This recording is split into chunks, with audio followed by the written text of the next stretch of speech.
Hello friends, welcome to our channel. நமக்கு இன்றைக்கி என்ன ப்ராஜெக்ட் வந்துச்சுன்னா நெட் கவுண்டரம். அது வந்து 5 பாத்ரூம் போடணும்னு சொல்லியிருந்தாங்க. நானும் போய் செக் பண்ணோம். அப்போ தான் லீக்கேஜ் ஆகிற ஸ்டார்டிங் ஸ்டேஜ் இருந்துச்சு. ஆரம்பத்தில் போட்டலாம் நான். இது ஒரே ஒரு பாத்ரூம் மட்டும் தான் நான் டைல்ஸ் ஸ்டார்ட் பண்ணுறது முன்னாடி எடுத்தேன். இது எல்லாம் ஒர்க் பண்ண ஸ்டார்ட் பண்ண நிறையா எடுத்து மறந்துட்டேன். இதெல்லாம் ஜோட்டிங் போட்ட அப்புறம் வீடியோ எடுத்து உங்களுக்கு போட்டிருப்பேன், இதில் அப்லோட் பண்ணியிருப்பேன், பாருங்கள். இது வந்து செகண்ட் பாத்ரூம் என்னென்னா டைல்ஸ் ஜாயின்லாம் கட் பண்ணிட்டோம். கட் பண்ணிவிட்டு க்ளீன் பண்ணி வச்சுட்டோம். ஸோ நிறைய பேர் கேட்பாங்க, ஒர்க் பண்ணுறது முன்னாடி தண்ணி ஊற்ற வேணான்னு சொல்லிடுறீங்க, நீங்கள் வந்து கட் பண்ணிட்டு தண்ணி ஊற்றுறீங்கன்னு. அந்த கேப்பில் அழுக்கு பார்ட்டிகல்ஸ், டஸ்ட் பார்ட்டிகல்ஸ் எல்லாம் வெளியே வரணும். அப்போ தான் உள்ளே போய் நல்லா ஸ்ட்ராங்காக பிடிக்கிறத போடும். அது ஈக்குவலாக அந்த ஹேர் ப்ளோயர் எடுத்துன்னு வந்து ஃபுல்லாக ட்ரை பண்ணதுக்கப்புறம் நம்ம கெமிக்கலை போடுவோம், இல்லை நாங்கள் போட மாட்டோம். அது இதெல்லாம் தெரியும். இதை ரவுட் பண்ணி முடிச்சிடணும். ரவுட்டிங் பண்ணி முடிச்சதுக்கப்புறம் க்ளீன் பண்ணுற ப்ராசஸ் இது. இந்தமாதிரி நாங்கள் ஆல் ஓவர் சென்னையில் பண்ணிகிட்டு இருக்கோம். அவுட்டர் ஏரியா நாங்கள் பண்ணுறதில்ல. பட் ப்ராஜெக்ட் அதிகமாக இருக்க மாதிரி தான் நாங்கள் கண்டிப்பாக பண்ணுவோம். பட் இப்போதைக்கு சென்னையில் மட்டும் தான் பண்ணியிருக்கோம். ஏன்னா சென்னையில் கரெக்டாக இருக்குது ஒர்க் இது பண்ணுறதுக்கு.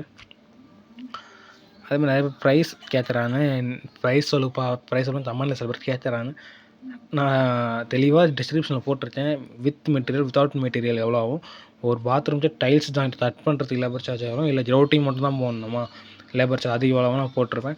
உங்களுக்கு மோர் கிளாரிட்டினா ப்ளீஸ் கால் பண்ணுங்கள். இன்கேஸ் என்னால் எடுக்க முடியலைன்னா நீங்கள் வாட்ஸ்அப் பண்ணி வச்சுருக்கேன், நான் கண்டிப்பாக உங்களுக்கு ரிப்ளை பேக் பண்ணிடுவேன். ஓகேங்களா? இது வந்து செகண்ட் பாத்ரூம் பார்த்தீங்கன்னா ரவுட்டிங்லாம் எதுவும் போட்டு கம்ப்ளீட் பண்ணி முடிச்சிட்டோம். போட்டதுக்கப்புறம் பார்க்கவே அவ்வளோ சூப்பராக இருந்துச்சு. பட் நான் எல்லாத்தையும் ரெக்கமெண்ட் பண்ணுறது ஒன்று தான். ஏன்னா நிறைய பேர் தெரியல ரவுட்டிங் இப்படி ஒன்று இருக்குன்னு, வாட்டர் லீக்கேஜ் வரும்னு. ஸோ புது வீட்டில் யாருனா உங்கள் நெய்பர் யாருனா இருந்தால் போடுற மாதிரி இருந்தாலும் புது வீட்டை போடுறப்ப 2 mm கேப் போட்டு டைல்ஸ் போட்டு சொல்லுங்கள். அப்பயே ரவுட்டிங் மட்டும் அவங்களுக்கு ஒரு செலவாக போயிடும். ஏன்னா இப்போ டைல்ஸ் ஜாயிண்ட் கட் பண்ணுறது ஒரு செலவாக வரும், திரும்ப ரவுட்டிங் போது ஒரு செலவாகிடும். அதனால் ப்ளீஸ் புது வீட்டுக்கு யாருனா கட்டுற மாதிரி இருந்தாங்கன்னா ப்ளீஸ் இது ரெஃபர் பண்ணுங்கள். இல்லை எங்களோட சால்வ் பண்ண சொல்லுங்கள், அவங்களும் அவங்களுக்கு ஒரு ஐடியா தரும். பாவம் நிறைய பேர் இப்போ வரைக்கும் எல்லா கஸ்டமரும் என்கிட்ட புலம்புறது அதுதான். இது ஸ்டார்டிங் தான் நாங்கள் ஆரம்பத்திலே போட்டிருப்போம், இப்போ 1-2 வேலை ஆயிடுச்சு. இது பார்த்தீங்கன்னா தேர்ட் பாத்ரூம். இது அதுமாதிரி உங்கள் மொபைல் நம்பர் நான் டிஸ்கிரிப்ஷனில் கொடுத்துருப்பேன், வீடியோ கீழேயும் கொடுத்துருப்பேன். எந்த ப்ராப்ளம்னாலும் பண்ணுங்கள், எந்த டவுட்னாலும் கேளுங்க, நாங்கள் பண்ணிகிட்டு இருக்கோம்.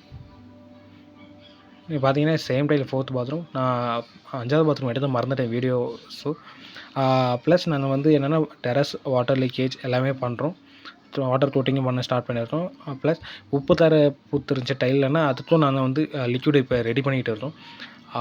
நெக்ஸ்ட் வர வீடியோவில் வந்து நாங்கள் அதை அப்லோட் பண்ணுறோம். மேபி உங்களுக்கு என்ன தேவைப்பட்டுச்சு லிக்விட் என்ன வேணும்னா நீங்கள் கான்டாக்ட் பண்ணிக்கலாம். இல்லை உங்களுக்கு அந்தமாதிரி வேணாலும் கால் பண்ணுங்கள், நான் உங்களுக்கு கிளியர் பண்ணுறேன், எவ்வளோ ஆகும் என்ன ஆகும்னு சொல்கிறேன். தேங்க்ஸ் ஃபார் வாட்சிங் இந்த வீடியோ.